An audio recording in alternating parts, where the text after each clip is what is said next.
Hello investors. तो स्वागत है आपका आज बेसिक्स ऑफ स्टॉक मार्केट की सीरीज में। तो आज हम देखेंगे कि स्टॉक मार्केट में कौन से इंस्ट्रूमेंट्स होते हैं हमें इन्वेस्ट करने के लिए। तो कल के वीडियो में हमने देखा कि बेसिक्स ऑफ स्टॉक मार्केट, हमें इन्वेस्ट क्यों करना चाहिए, मार्केट क्या होता है, कैसे वर्क करता है, ये सब हमने कल के वीडियो में देखा। तो अब हम देखेंगे कि कौन से ऐसे इंस्ट्रूमेंट्स है जिसमें हमें इन्वेस्ट करना चाहिए ताकि हम फ्यूचर में अच्छा खासा रिटर्न जनरेट कर सके। फिक्स इनकम इंस्ट्रूमेंट्स मतलब क्या? ऐसे इंस्ट्रूमेंट जहां से आपको कंटिन्यूअसली कैश फ्लो आता है। मतलब कि क्या, आपका जो इनकम रहता है वो फिक्स रहता है। तो यहाँ पे क्या होता है कि फिक्स इनकम इंस्ट्रूमेंट जो भी रहते हैं यहाँ पे आपका रिस्क कम रहता है। ओके, तो उसके बाद आता है इक्विटी। इक्विटी मतलब क्या कि स्टॉक्स या शेयर्स, स्टॉक्स शेयर्स या इक्विटी, इन सबको एक ही नाम होता है इक्विटी। मतलब कि क्या, आपने किसी कंपनी का हिस्सा खरीद लिया तो आप वहां पे ओनर बन जाते हो, तो इसे इक्विटी कहा जाता है। पिछले वीडियो में हमने देखा कि कैसे वो सब वर्क करता है या इक्विटी क्या होता है। तो अगर आप चाहते हो तो आप हमारा पिछला वीडियो देख सकते हो। तो थर्ड नंबर पे आता है हमारा रियल एस्टेट इन्वेस्टमेंट। तो रियल एस्टेट इन्वेस्टमेंट में क्या होता है कि जो भी हम प्रॉपर्टी बाय करते हैं, ओन करते हैं, ये सब रियल एस्टेट इन्वेस्टमेंट में आता है। तो लेकिन बहुत सारे लोगों का ऐसा सवाल रहता है कि रियल एस्टेट इन्वेस्टमेंट में तो बहुत सारा अमाउंट लगता है। तो ऐसे भी कई चीजें हैं या ऐसे भी कई तरीके अब है जहां पे आप एज मिनिमम आज 5,000 रुपीज से भी रियल एस्टेट में इन्वेस्ट कर सकते हो, जिसे कहा जाता है रीट्स। तो इसके बारे में भी हम आने वाले वीडियोस में देखने वाले हो, तो आप हमें फॉलो जरूर कर लेना और सब्सक्राइब कर लेना और हमारे साथ बने रहना। ओके, उसके बाद आता है कमोडिटीज। कमोडिटीज मतलब क्या कि गोल्ड और सिल्वर, ये जो भी होते हैं इसे कमोडिटीज कहा जाता है। तो इनमें कमोडिटीज में अगर हम देखें तो इसे बुलियन मार्केट भी कहा जाता है कई जगह पे। तो ये हमें इन्फ्लेशन की वजह से हेज कहा जाता है कमोडिटीज। तो कमोडिटीज जैसे कि हम देखें टू टाइप्स ऑफ कमोडिटीज वहां पे होते हैं, तो वो भी मैं आपको आपके इस वीडियो में बताता हूँ। ओके, तो अब हम देखेंगे फिक्स इनकम सिक्योरिटी। तो फिक्स इनकम सिक्योरिटीज कौन से होते हैं? तो फिक्स इनकम मतलब क्या? सबसे पहले फिक्स इनकम का आप ध्यान में लीजिए कि फिक्स इनकम मतलब आपका जो इनकम रहता है जो आपके बैंक अकाउंट में आएगा वो फिक्स रहेगा। ओके, फिक्स रहेगा। ओके, फिक्स इनकम, इसीलिए इसे फिक्स इनकम सिक्योरिटीज कहा जाता है। तो सबसे पहला इसका एग्जांपल अगर देखें तो हम बॉन्ड।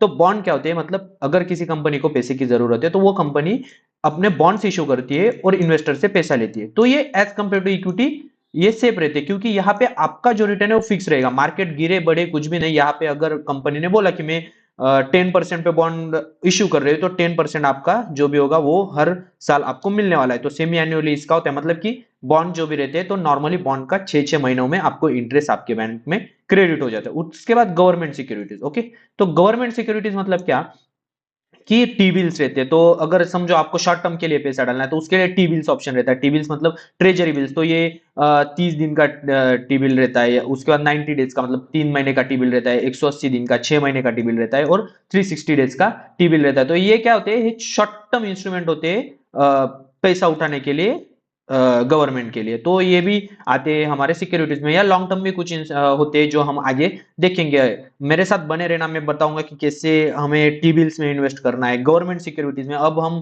पहले कैसा होता था कि बॉन्ड्स में बड़े बड़े इन्वेस्टर ही ले पाते थे, लेकिन अब ऐसा हो चुका है कि 1,000 रुपीज से हम बॉन्ड में इन्वेस्ट कर सकते हैं। तो ये सब मैं आपको सिखाने वाला, तो मेरे चैनल को सब्सक्राइब करके हमारे साथ बने जरूर रहना। मैं ये जो अपडेट रहता है ये इंस्टाग्राम पे डेली शेयर करता रहता हूँ, तो मुझे फॉलो भी कर लेना वहां पे। ओके, उसके बाद आता है फिक्स डिपॉजिट। फिक्स डिपॉजिट मतलब आपको तो पता है, सबके पापा ने एफडी तो बनाया होगा, तो ये फिक्स डिपॉजिट, ये सब हमारे फिक्स इनकम होती है। यहाँ पे आपका जो रिटर्न होगा वो फिक्स रहेगा और स्टेबल एंड सेफ रिटर्न आपको यहाँ पे मिलता रहेगा। इसे कहा जाता है फिक्स इनकम इंस्ट्रूमेंट। ओके, इसके बाद आता है हमारा इक्विटी। ओके, इक्विटी मतलब क्या कि स्टॉक, एक बड़ी कंपनी है, उस बड़ी कंपनी ने उसके 100 पार्ट बना दिए और एक पार्ट के आप अब हिस्सेदार बन चुके हो, उसे कहा जाता है स्टॉक्स या इक्विटी। ओके, तो इसका भी हमने पिछले वीडियो में मैं पूरा इक्विटी बेसिक्स में पूरा बताया है। तो पहला वीडियो अगर आपने नहीं देखा तो वहां पे देख लीजिए कि इक्विटी काम कैसे करता है और कैसे हम इक्विटी परचेस कर सकते हैं। ओके, तो इक्विटी जो भी रहता है वो क्या, मतलब कंपनी को अगर पैसा चाहिए तो कंपनी क्या करेगा, इन्वेस्टर को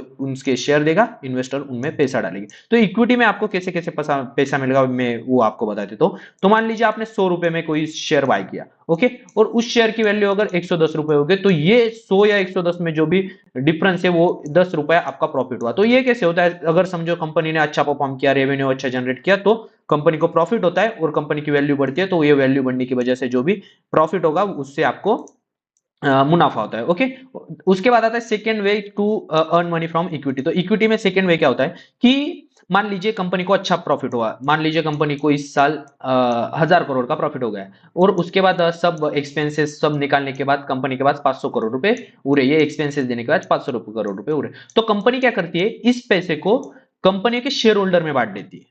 क्यों? क्योंकि हम उस कंपनी के ओनर है, तो हर एक ओनर में सेम डिस्ट्रीब्यूशन के साथ ये 500 रुपए बांटे जाती है, इसे कहा जाता है डिविडेंड। तो डिविडेंड के साथ भी मतलब डिविडेंड के इससे भी आप कंपनी से पैसा कमा सकते हो। और थर्ड आता है कंपाउंडिंग, मतलब क्या कि कंपनी की जैसी ग्रोथ हो जाए वैसे आपके कंपनी की इक्विटी भी की भी ग्रोथ हो जाएगी और आपके शेयर की वैल्यू बढ़ती जाएगी। इससे आप लॉन्ग टर्म में आपकी वेल्थ क्रिएट कर सकते हैं। लेकिन एक बात ध्यान में रखिए, as compare to fix income securities, equity का जो रहता है रिस्क थोड़ा सा हाई रहता है, लेकिन यहाँ पे रिटर्न भी ज्यादा रहता है। मतलब कि क्या, अगर आपका लॉन्ग टर्म होराइजन है तो आपको इक्विटी में इन्वेस्ट करना चाहिए। इसमें भी टाइप्स ऑफ इक्विटी शेयर्स रहते हैं, टाइप्स ऑफ कंपनीज रहते हैं, ये क्या होते हैं मैं आगे वाले वीडियोस में आपको बताने वाला हूँ। ओके, उसके बाद आता है हमारा रियल इस्टेट। तो रियल इस्टेट से हम कैसे पैसा कमा सकते हैं?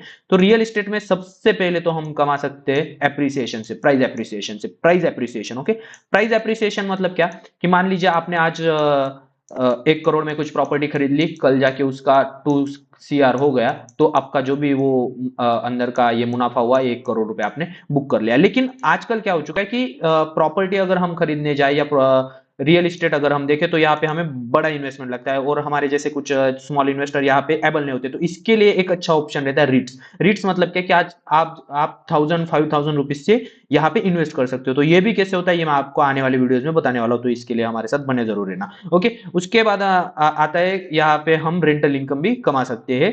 रियल इस्टेट से, रेंट से हम पैसा कमा सकते हैं या प्रॉपर्टी का जो भी दाम बढ़ेगा इससे हम पैसा रियल इस्टेट में कमा सकते हैं। ओके, इसके बाद हमारा फोर्थ नंबर पे आता है हमारा कमोडिटी। कमोडिटी मतलब क्या है, जस्ट अ सेकेंड, ये वाला चाहिए हमें। Okay, commodity. तो कमोडिटी मतलब क्या कि गोल्ड और सिल्वर जो भी रहते हैं इसे कमोडिटी कहा जाता है। ओके, ये गोल्ड और सिल्वर को कमोडिटी कहा जाता है। तो आप कहोगे कि हमारे पास तो गोल्ड नहीं है और हम फिजिकल गोल्ड क्यों बाय करें? तो आपको चिंता करने की कोई भी जरूरत नहीं। मार्केट में ऐसे ऑप्शन अवेलेबल है जहां से आप सिर्फ 100 रुपए से गोल्ड या सिल्वर खरीद सकते हो। हाँ, 100 रुपए से। तो इसे कहा जाता है ईटीएफ। मार्केट में गोल्ड के ईटीएफ भी अवेलेबल रहते हैं जहां से आप सिर्फ 100 रुपए से अपना इन्वेस्टमेंट गोल्ड या सिल्वर में स्टार्ट कर सकते हो। There are multiple types of commodities. तो कमोडिटीज में दो टाइप होते हैं, hard commodities and soft commodities. Hard commodities मतलब क्या, गोल्ड सिल्वर ये सब हार्ड कमोडिटीज हो गई। और होते सॉफ्ट कमोडिटीज। सॉफ्ट कमोडिटीज मतलब क्या, एग्रीकल्चर में जैसे कि हम वीट कहे या ये सब जो भी एग्रीकल्चर से जो भी कमोडिटीज हमें मिलती है उसे हम सॉफ्ट कमोडिटीज कहते हैं। तो ये 2 टाइप्स होते हैं कमोडिटीज की। और कमोडिटीज में अगर आप चाहो गोल्ड सिल्वर में सिर्फ 100 रुपए से इन्वेस्ट कर सकते हो ईटीएफ के जरिए। तो ये भी मैं आपको आगे सिखाने वाला हूँ कि हाउ टू इन्वेस्ट इन अ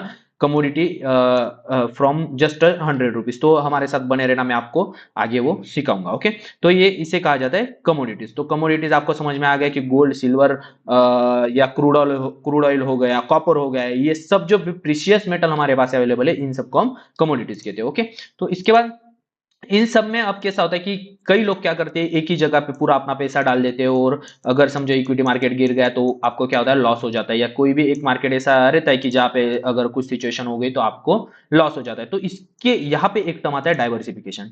तो डाइवर्सिफिकेशन मतलब क्या कि सब तरफ आपने आपका थोड़ा थोड़ा पैसा डालना चाहिए।